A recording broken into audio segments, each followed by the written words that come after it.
Hey everybody, welcome back to our channel and welcome back to another video. So today's video is going to kind of be a little sit down chit chat, but it's very specific to homeschooling. So if you're new to our channel, hey y'all, how y'all doing? My name's Shakema. I'm a single mom. I have 4 children, 2 girls, 2 boys, 1 fur dog named Gracie, and we have a fur grand dog and his name is Agro. I'm living my very best Dave Ramsey frugal budgeting, homeschooling, full-time working, doing all the things in the house, life around here, and we're very excited to have you with us. I do realize that over the last little bit, we've gained a lot of subscribers. Thank you guys so much for hanging out with us. We are so very blessed by you and because of you. So let's talk about the thing that is on everybody's mind. That's right. Some of us find ourselves in a position we never planned to be in. We are now schooling from home. When I say schooling from home, it is very different from homeschooling. In homeschooling, you make a decision as a parent, as a family, to pull your child out of regular school, public school, private school, whichever school they're a part of, and you make the choice to decide at home what they study, when they study, field trips. You plan everything. So when you decide to homeschool, you make all base educational decisions. What a lot of people are doing now because of the COVID-19 is schooling from home, meaning you didn't pick their curriculum. You don't pick their schedule. You're relying on teachers to send you stuff or virtual teaching. You're relying on somebody else to make the educational decisions. You're just the one facilitating their education at that moment. So there is a market difference between homeschooling, which is parent choice, and schooling at home, which is circumstantial and situationally based. As we move along and as things progress, this will not always be our new normal. Our normal will be to go back to schools. Schools will open again. Please have every faith, hope, and confidence that this is just a short season in your life. It could be an inconvenience. I do realize that some people have to work. I'm actually working from home. I'm sitting in my makeshift home office and just living my best life. But it is what I've had to do in order to be able to be home with my children during this time. Now, for my children, this did not disrupt their world at all because they are used to schooling from home. They're used to homeschool. They're used to their curriculum. Jackson is about a month ahead in his science. He will be finished before his school ends, which is in May. And so is Alana. They're on block scheduling. I mean, we've done it all. So they didn't realize anything was different when everything started to happen. They have cousins in public school. They have their sister, Shakema, my oldest, was in her master's program at UNC Greensboro, and they got sent home from school. Everything is online. They won't have graduation. She was graduating in May. Alana has been to public school before, so they understand public schools, but they didn't understand how this virus was affecting people. So as time has progressed, they are now understanding, oh, some of my friends won't be able to go to school. They go to Taekwondo 4 days a week, and a lot of their friends are in regular school. There are some homeschool families, but not very many. So again, I did want you to get that verbiage right because it is different. And I do understand some people will say, well, that's semantics, or you just, but it is very different. I am going to be referencing my computer because some of you did leave me some questions and I wanted to answer those questions specifically and then give you a little bit more of my take on how to school from home versus the overwhelm that quite a lot of people do feel. So let me go to my questions. I did have some on YouTube on the community tab, and I did have some on Facebook, so I do want to address those questions. Now, one of the questions asked I always wondered, you are a teacher, when do you homeschool? So let me say this, I am no longer a teacher in the classroom. I do work at public education.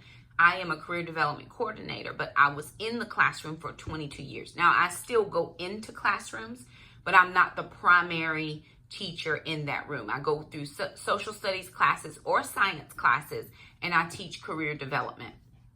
And that's, the teacher is still there. They manage their class. I give my curriculum, and we do our lesson, and then Miss Wilson moves along to the next class. And I have 17 8th grade classes. I have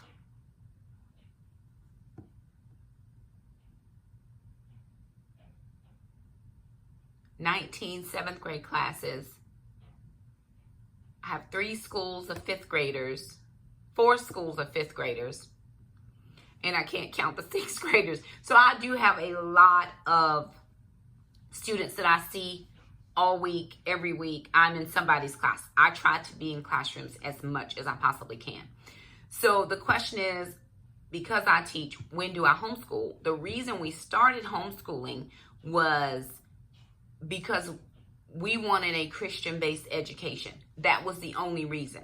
It wasn't because public school was bad. My oldest 2 children graduated from my high school where I used to teach. And I always have loved education. I knew I was going to be a teacher. I was the person, this came out of my mouth. I wish I had this on video somewhere. I said, oh, I could never teach my own kids. Never, never, never. I ended up teaching my daughter, and I taught my son, my oldest kids, because I was the only teacher in that school who taught that subject. Now, normally they don't let you teach your own kids, but I was harder on my kids than anybody else's kids. And you know, they would call me, they would go, Ma. And I'm like, really? Really, Ma? In class? And then the kids would go, Ma. I'm like, oh my God, whatever. So it worked out. But so the way North Carolina works, because I'm in the state of North Carolina, as far as homeschooling is concerned, and if you're interested in homeschool, then you need to go to the North Carolina Department of Non-Public Instruction to figure out the requirements. I'm required to take attendance. My kids are required to attend school at least 180 days.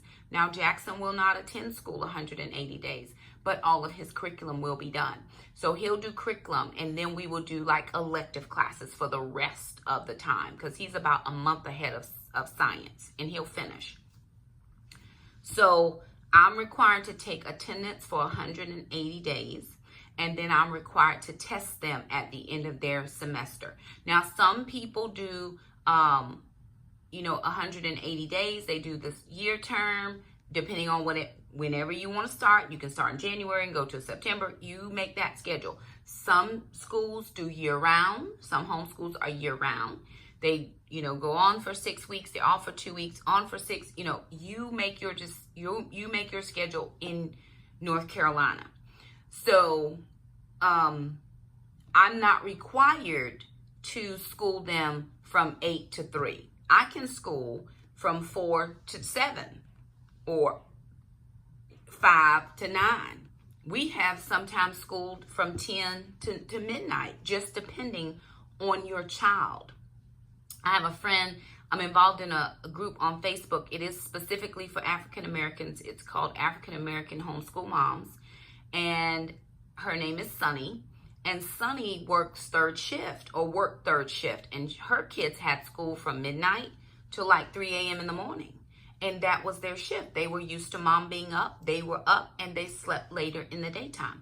Now, that's not my life. So, but my kids, as they have aged, are older. They can handle their workload better. So we do normally have school from 9 a.m.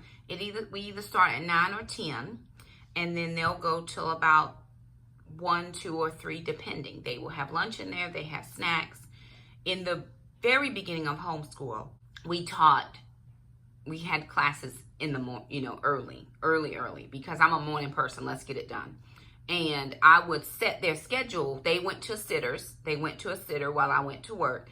And I had their schedules all laid out for her. All she had to do was look at the schedule, and they needed to be on whatever. And it was very school-like because I was very regimented being a classroom instructor.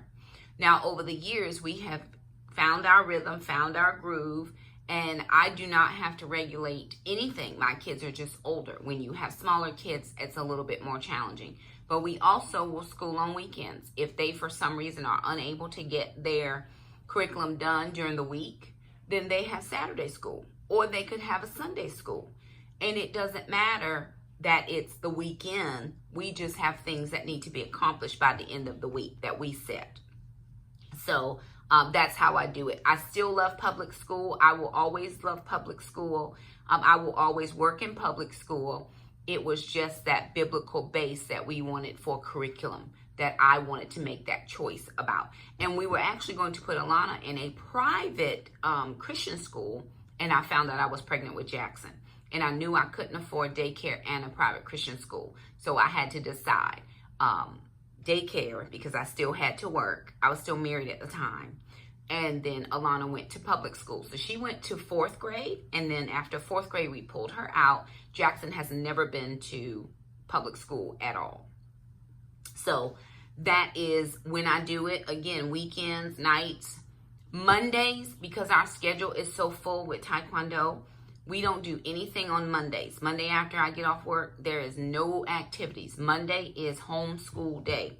Anything they need caught up, anything they need reset, anything they need reteach, anything they need additional instruction. We need to find things on the internet. My children do not have ready access to the internet. Nobody in my house, not even my adult children, know what my internet password is, period. And I do not want them to happen on site. I just regulate that. That just has always worked. My kids don't. It doesn't bother them. This is what they know as normal. So we're okay with that.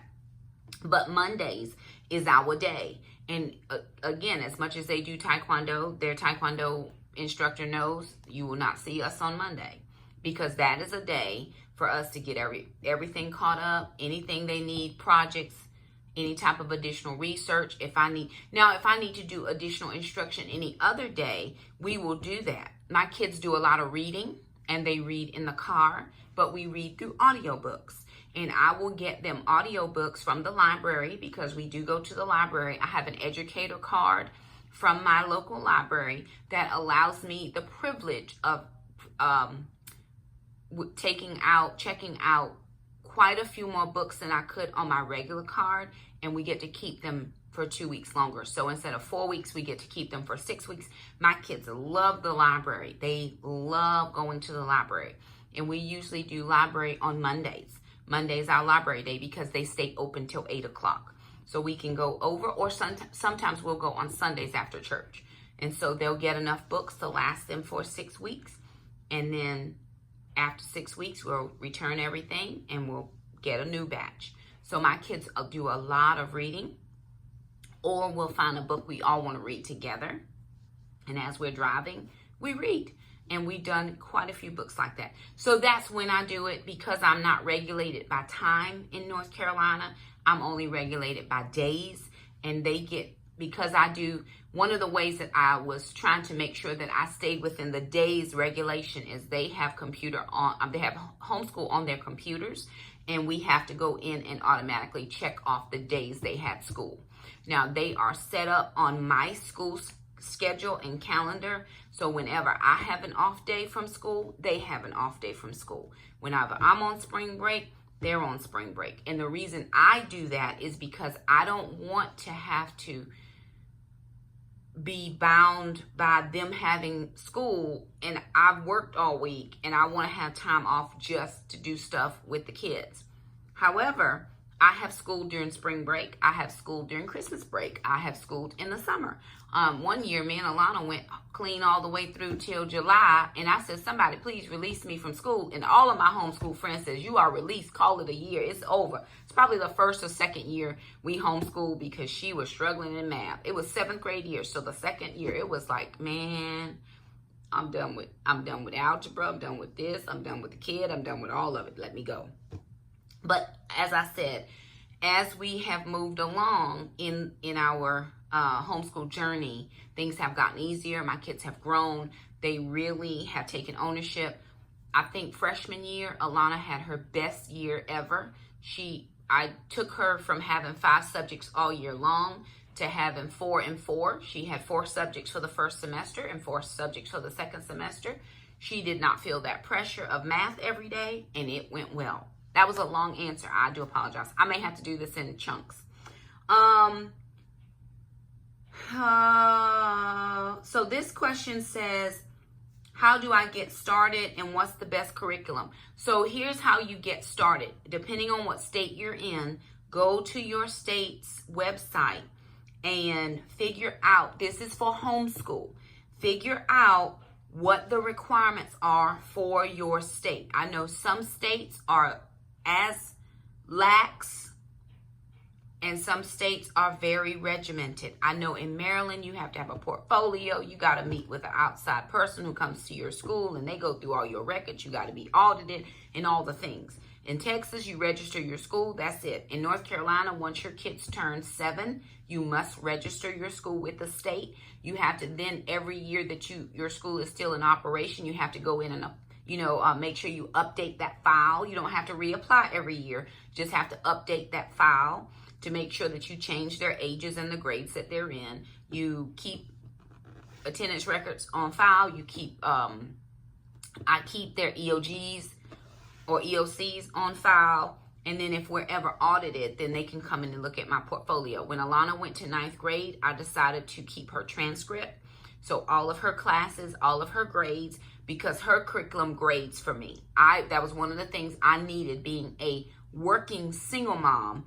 I needed a curriculum that would grade. So I used Switched On Schoolhouse, which is a curriculum that we have always used. It starts 3rd grade on the computer, not before 3rd. With Jackson, when he was kindergarten, well, he didn't even do kindergarten. When he did 1st grade, 2nd grade, we did easy peasy, or we just did workbooks or things mom could pull together. Free resources out there everywhere.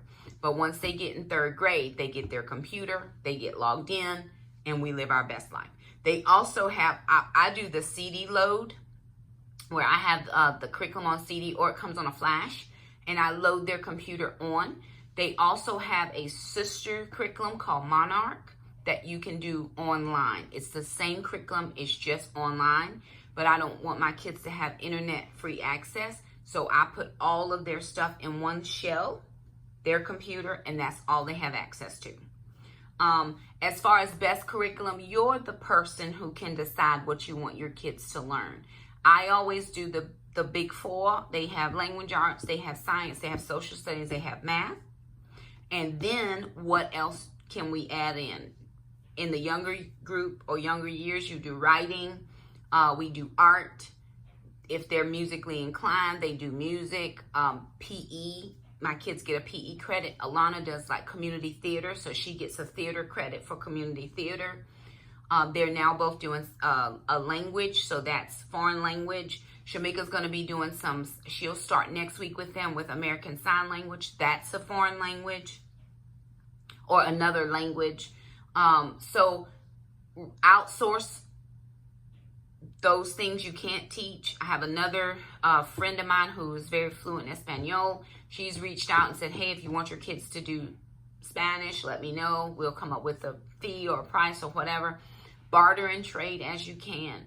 I know that if I can teach office skills, I can teach anything in the office suite. And then I might have a friend who can't do any of that, but she's good in art. So she might teach my kids art. I teach her kids office. And my hours may be Saturday morning from 9 to 11 or whatever. We just have to work that out. So you have to go out and figure out which curriculum works for you. Again, we stick with Abeka. We stick with Monarch, Switched On Schoolhouse. Anything that is biblical based. I know there's Apologia. Sarah over at Our Tribe of Many, they use Sunlight. And I know a lot of that is way more hands-on than what I could be. She does like read alouds, and she sits with her kids, and everybody gets an appointment time during the week. And so that's a little bit more hands-on because I'm working full-time. She is now working full-time. With the way her YouTube has grown, that is a full-time job, but she's still at home. So she's able to do that a little bit better than I am. Also, her older children are doing dual enrollment at the community college, taking some classes. But before that happened, they were taking, online classes in, I think, math and science way back in the day. They were doing those. But again, you just have to Google homeschool curriculum, and you're going to come up with something that is going to work for you. Now, if you're schooling from home and the teachers are supplying you with what you need, then you don't need to pull any new curriculum. You just need to teach what they're sending, or make sure that they are uploading videos. Yesterday, I went to a webinar. It was a 2-hour webinar to the Ron Clark Academy, and they were giving teachers a lot of help and information on how to do digital learning and make it fun for the kids. So really, you should be facilitating their learning, making sure they're logging in, making sure that they are checking off things, making sure that things are getting turned back into the teacher. A lot of teachers are using Google Classroom. A lot of teachers are using Zoom. A lot of teachers are using Google Hangouts, because we're in what's called a G Suite, and we have access through our school, at least in my county, we have access through our school to do Google Hangouts with our students. And so we will set up time frames. I know for my curriculum, for my 4-year plans, I'll do a 30-minute time block. If the students request, then I will do a 30-minute time block where I can sit with them, not with them, because of course they're on the other side of their computer and I'm on my computer, but we can go through the course guide. What is the first logical course, then the next logical course? So if you have older children, they should be able to do that. Younger children, I can see where that might be a little bit of an issue, because you're trying to navigate your work life plus a 6-year-old who needs attention. You just have to, I always tell people, make it work the best you can make it work. So if you know that your kids, they are home, right? I'm almost positive this is going to have to be 2 videos. I'm sorry, y'all. They are home. And so let them sleep. Let them sleep in. My kids now can sleep in till about 8 o'clock. They were up at 5:36 because we got to get up, get ready, and get moving here. We got work and school. Let's go, let's go. But I'm home now and working from home. So let them sleep a little later. If you have flexibility in your working hours, perhaps you can get up a little earlier. Say get started about 6:37. Work until about 8:30. That's a chunk of time for you to get some things done. Then get them moving. Get them either on their computer, on their worksheets, or whatever that you need.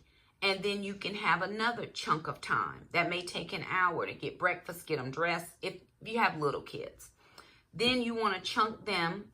Okay, remember their attention span is not very long. So give me another chunk of time.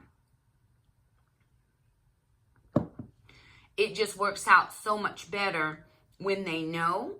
Schedules are good, but you have to have some flexibility in the schedule.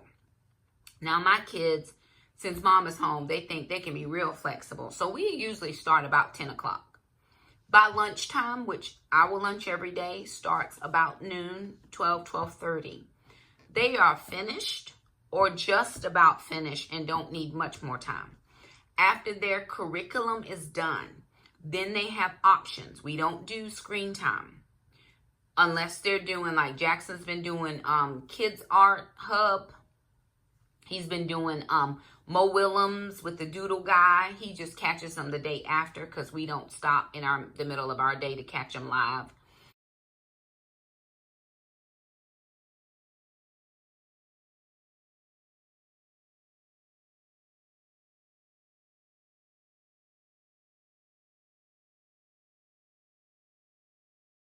Or what else is something that they do? Now they're doing Rosetta Stone. Rosetta Stone has given kids 3 free months. So you can go in and for the next 3 months, it's a 30-minute lesson. Alana does it first. Jackson does it next.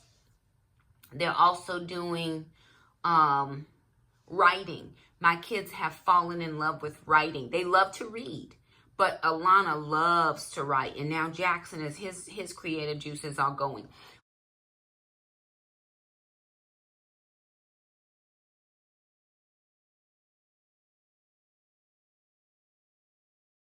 One of the things that I think is important is interest-led learning. Let your kids decide what they want to learn today. Now, I said Sarah from our Tribe of Many, she does meetings with her children. I do meetings with my children.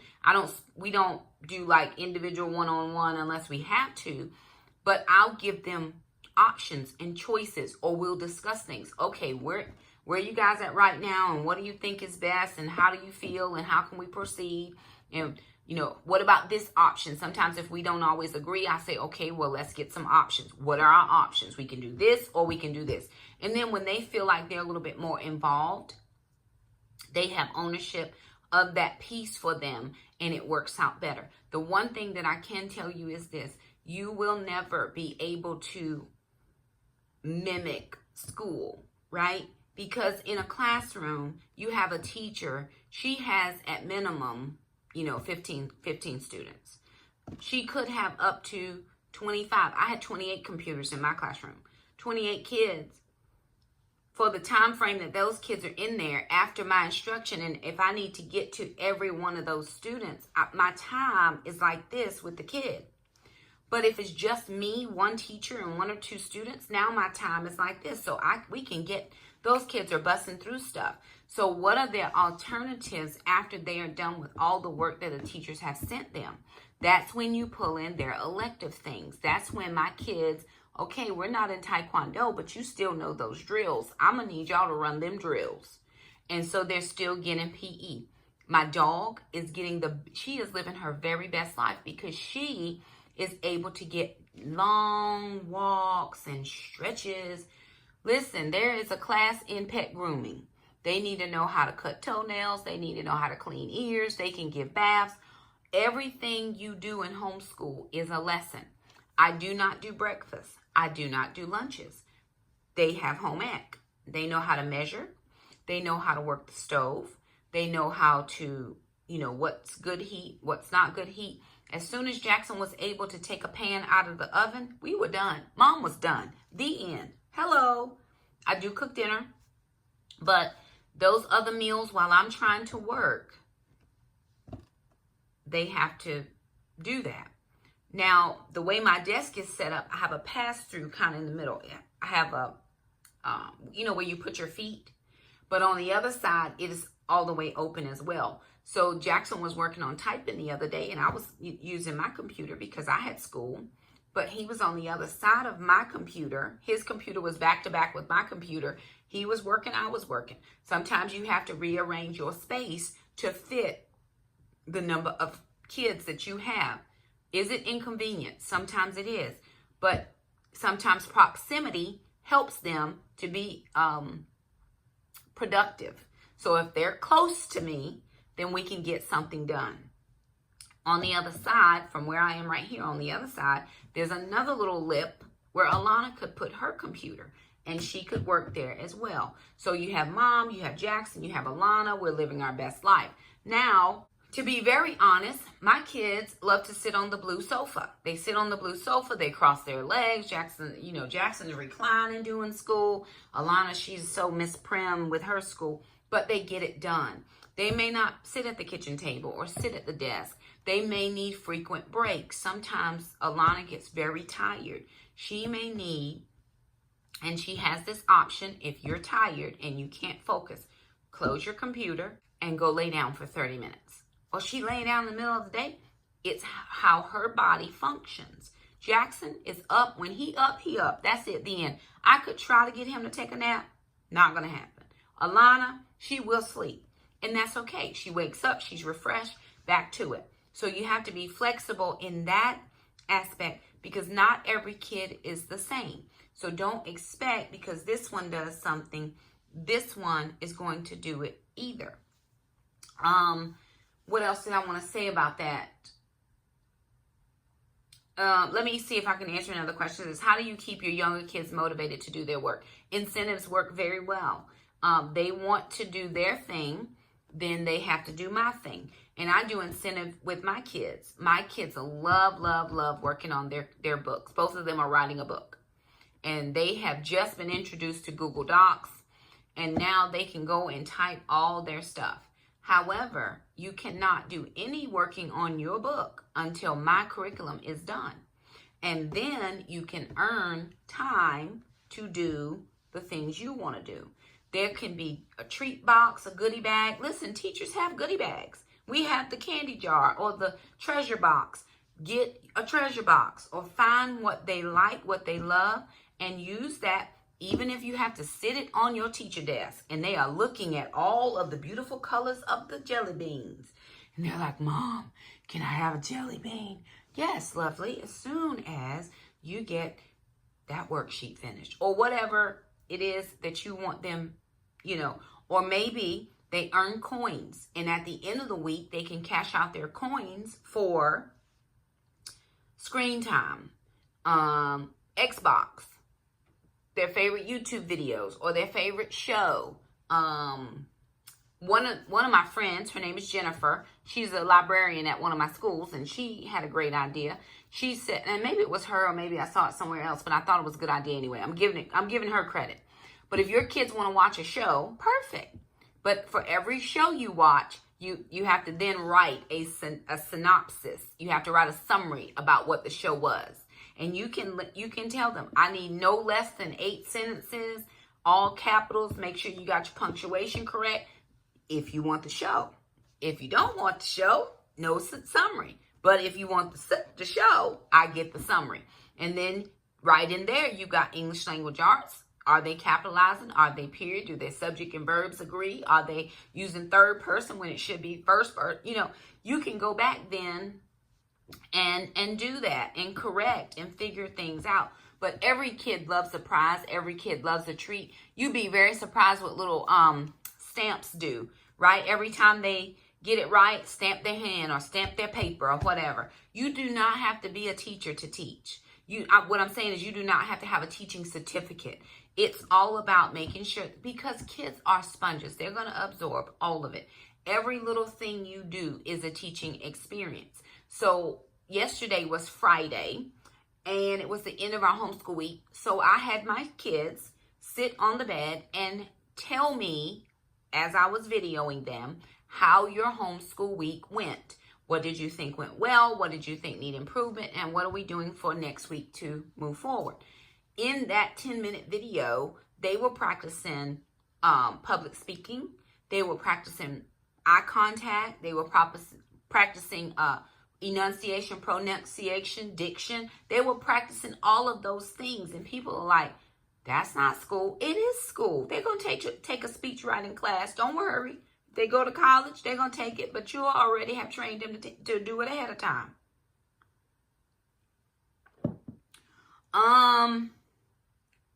I'm trying to, Glenda, I cannot remember what your question was. I think I responded to it. I think it was in reference to an older student and how do you get them to do what you want them to do as far as schoolwork is concerned.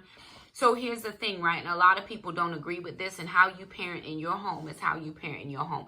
Shakema I would never tell you how to parent. But in this house, this is what we do.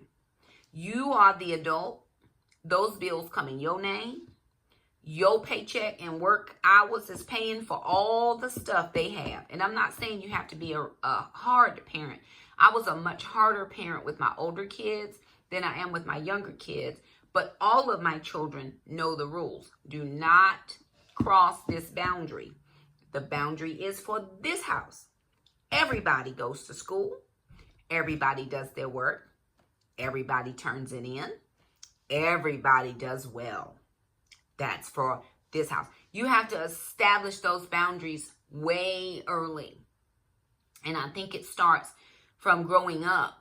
And so nobody has questions. And if you didn't, and now you find yourself in a situation, same rules apply.